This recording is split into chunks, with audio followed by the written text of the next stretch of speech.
Moinsen Leute, willkommen hier zu The Walking Dead Survivors und in diesem Video nehmen wir uns die Spezialisierungen vor. Die Spezialisierungen sind eine gute Sache, es gibt wieder was zu tun, viele Variationen für deine Truppenformationen bzw. für deine Survivors und die Spezialisierungen sind so ähnlich aufgebaut wie die Hunde oder natürlich wie die Ausrüstung. Ja? Wir schauen uns das Ganze mal von A nach B an und zum Ende hin gibt es noch einen kleinen Bonustipp von mir, dazu aber später. Ich würde mal sagen, wir starten mit dem Video. Okay, gut.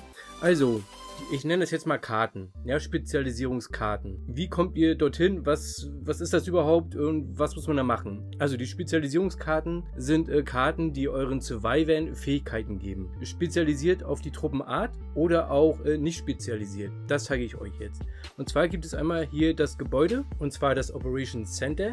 Hier könnt ihr beschwören, verwalten und alles machen, was zu den Karten dazugehört. Ihr könnt aber auch noch, indem ihr auf eure Survivors rauftippt, war hier oben rechts, seht ihr ein leeres Fenster.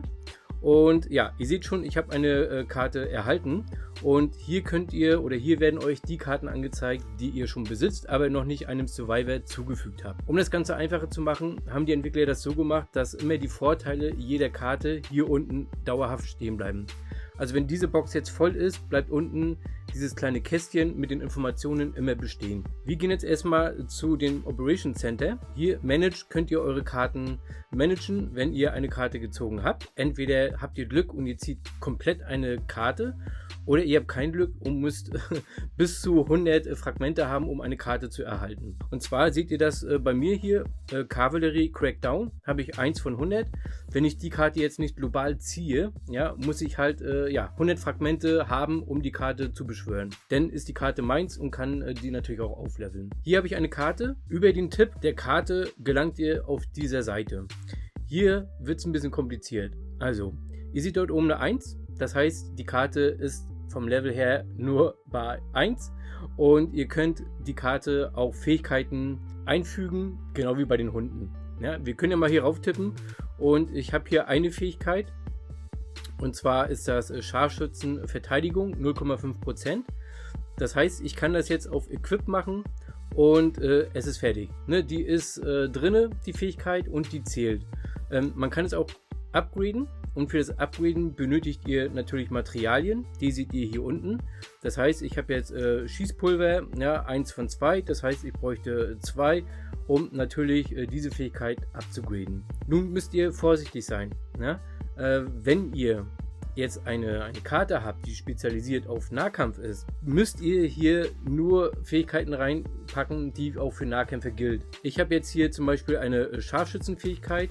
Und wenn die Karte, die ich hier habe, ja, auf Nahkampf ausgelegt ist, und das ist sie, das könnt ihr hier lesen, zählt der Buff nicht. Der Survivor ist Nahkämpfer, aber er hat eine Fähigkeit für Scharfschützen, also ist es völlig sinnlos. Deswegen gehen wir wieder rauf und packen die Fähigkeit wieder weg. Hier unten könnt ihr die Karte upgraden.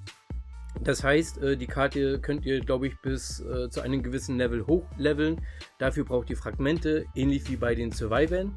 Und hier oben könnt ihr diese Karte einem Survivor zufügen. Diese Karte ist, wie gesagt, eine Nahkampfkarte. Das heißt, entweder packe ich sie zu Alpha, Beta oder Lydia oder zu Rick, Morgan oder Shane, ja? Oder halt zu Abraham, Lydia und Holly. Ja, das sind Nahkämpfer und da gehört die Karte rein. Leute, es gibt verschiedene Karten. Ja? Und zwar gibt es Karten, wenn du jetzt eine Formation hast, zum Beispiel mit Yumiko, die Yumiko Crew, und die Yumiko Crew nutzt Kavallerie. Ihr müsst den Survivoren eine Karte zuweisen, die zu der Kavallerie gehört. Ja? Nun gibt es aber nicht nur Karten, die speziell für diese Kavallerie gedacht sind. Es gibt auch Karten, die jucken das nicht, ob das Kavallerie ist, Nahkampf oder Scharfschützen. Ja? Zum Beispiel die chemische Reaktion. Diese Karte gibt besondere Fähigkeiten, nicht spezialisiert auf eine Truppenart. Das heißt, ich persönlich würde das so machen, wenn ich Alpha, Beta und Lydia habe in meiner F1. Die haben einen Chemiebonus von 30%, das ist schon mal super. Dann kommt jetzt noch die Karte dazu und jeder Survivor bekommt eine Nahkampfkarte. Ich werde es aber so machen, dass ich nur die vordere Reihe eine Nahkampfkarte gebe für Nahkämpfer, ja, damit sich der Buff ein bisschen erhöht. Und die anderen beiden in der Mitte und in der hinteren Reihe, die bekommen dann von mir eine Karte, die nicht speziell auf Nahkämpfer ausgelegt ist, weil ihr müsst immer gucken, was darunter steht, die Information. Und ihr müsst auch gucken, was die Helden schon von vornherein für Fähigkeiten haben. Das zeige ich euch mal ganz kurz. Und zwar haben die Helden, die haben ja schon Fähigkeiten. Na, das seht ihr hier. Dort könnt ihr euch die Information raussuchen. Dann kommen jetzt noch die Karten dazu, die haben ähnliche Fähigkeiten. Dann müsst ihr halt abschätzen, okay, ne, ich bin halt mit der Ezekiel-Crew da und ich habe Nahkampf, Scharfschützen. Dann nehme ich vorne die ersten beiden Reihen, die Nahkämpfer sind, halt eine Karte für Nahkämpfer. Hinten eine Scharfschütze, also nehme ich eine Karte für Scharfschütze. Oder ich nehme halt eine Karte, die einen speziellen Effekt hat. Und wir werden jetzt erstmal summon, wir werden erstmal beschwören. Und zwar gehen wir hier auf Practice. Wir sehen oben, ich habe 20 Boxhandschuhe. Ich könnte jetzt hier reingehen, wo ich die Fähigkeiten ziehen kann. Oder ich gehe hier hin zum Boxsack direkt. Und hier bekomme ich die Karten oder halt nur einzelne Fragmente. Und natürlich auch Fähigkeiten. Wünscht mir Glück. Ich versuche es mal. 20 Mal und ab geht's. So, was kriege ich denn hier? Okay, gut. Ich habe einzelne Fragmente bekommen. Ja? Nichts Großartiges. Wir gehen zurück und wünsche mir jetzt aber mal Glück. Ich möchte eine gute Karte haben.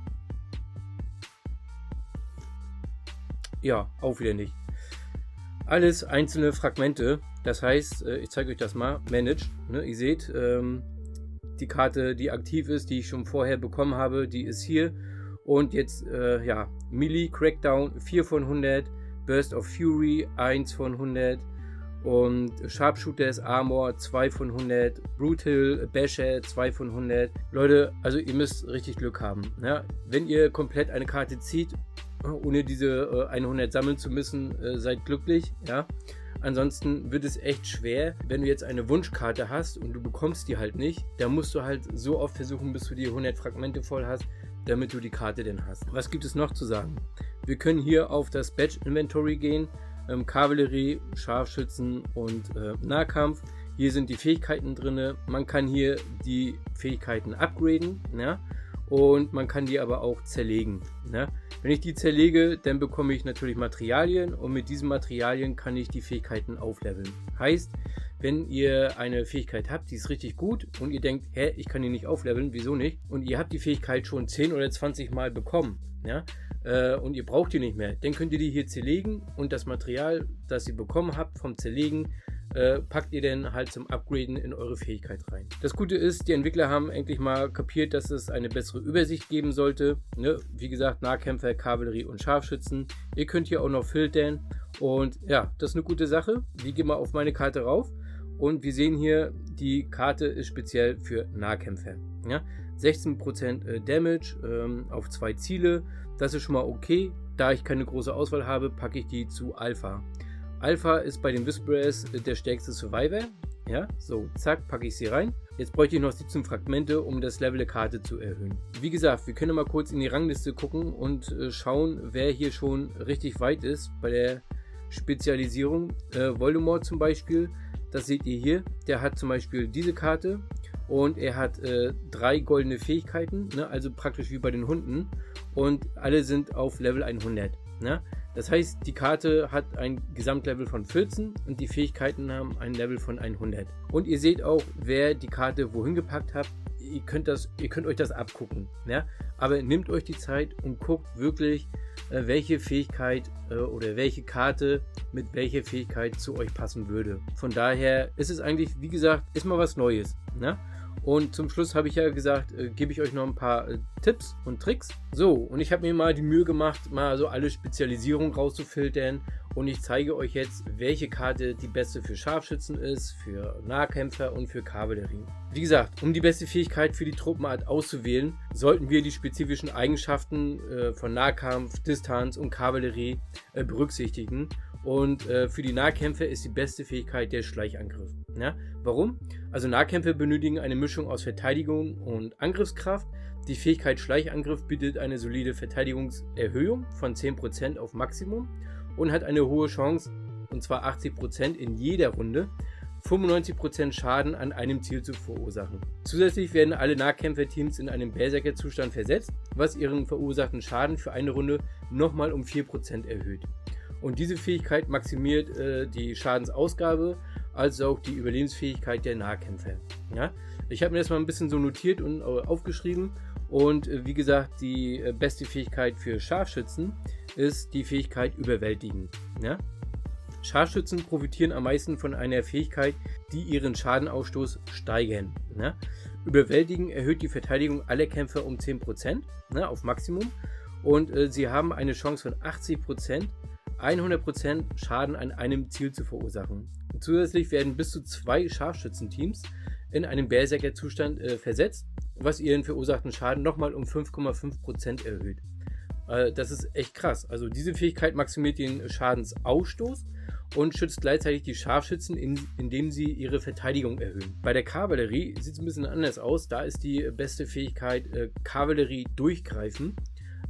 Kavallerieeinheiten sind auf schnelle und heftige Angriffe spezialisiert. Ne? Die halten sich so in der Waage von Angriff, Lebenspunkte und Verteidigung.